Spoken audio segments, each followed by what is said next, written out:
Hey guys, welcome back to Zero to Hero. Back at it with some more quests and a little bit of skilling this episode. Completing the Night Sword, Tears of Guthics, and Giants Foundry, Sleeping Giants, whatever.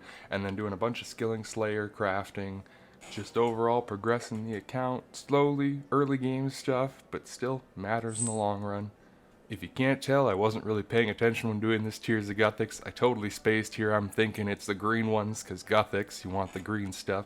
Nope, it's the blue ones. I totally messed that up my first one, but since then I've done a lot of Tears of Guthics and got some better. I don't get how some people have crazy high personal bests. Mine aren't even, I forget what mine is, like maybe, I forget, it's like 175, even that might be too high. I don't remember. Some people have crazy high personal bests though.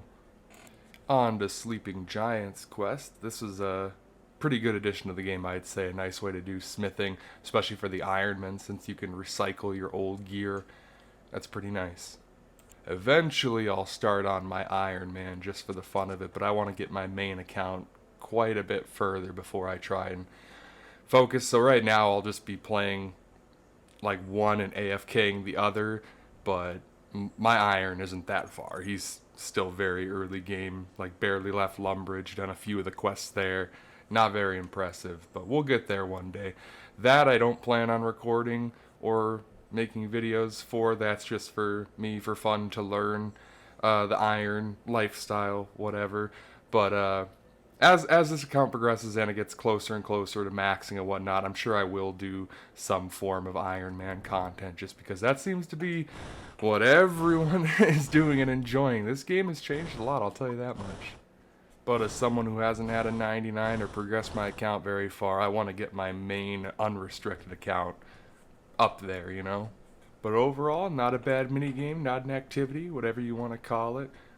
I'll save up a nice big stack of bars from Blast Furnace and everything else, and just save all the armor drops I get, any armor I make and whatnot, and we'll just come back here eventually for probably a couple hours to a full day or two. I don't even know.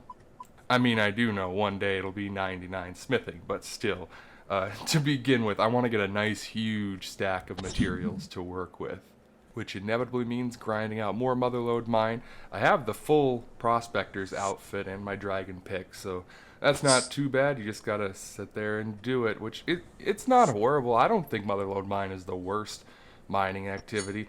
People tout shooting stars and stuff, but I honestly don't enjoy that as much. I get it, it's got a long AFK time, but I honestly don't like just looking up the location every time or being in the clan chat, and it's not always, you know, games full of socialization and people talking, but sometimes you just gotta turn that stuff off. You don't want to hear it because it's never anything fun or good to listen to.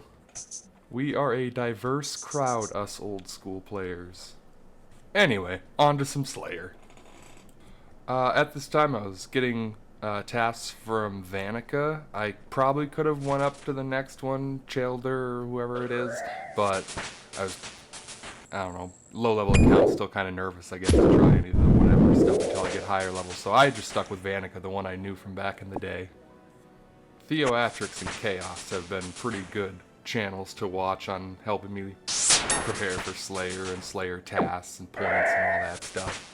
Currently I'm using Chalder, but I think I'm even going to go on to the next one after that, Neve, or I'm not sure if I can do Duradel or whatever their name is in the Karum to Shiloh Village. Not too sure. As you can see, still kind of a noob at this. Still the zero right now. Working towards the hero. Moving on to the crafting grind, I made bracelets and then just high alch them or sold them, depending on which was more profitable, or like if the margin wasn't that great, I would just sell them on the GE. But bracelets are a great way to make some early game money even. I mean, I don't even want to say early game, it's still good money either way. And you get to get all the crafting experience, so you can't complain. But that should just about wrap up this episode of Zero to Hero. Thanks for watching, guys. Leave a like, a comment. I'll see you in the next one. Thanks. Bye.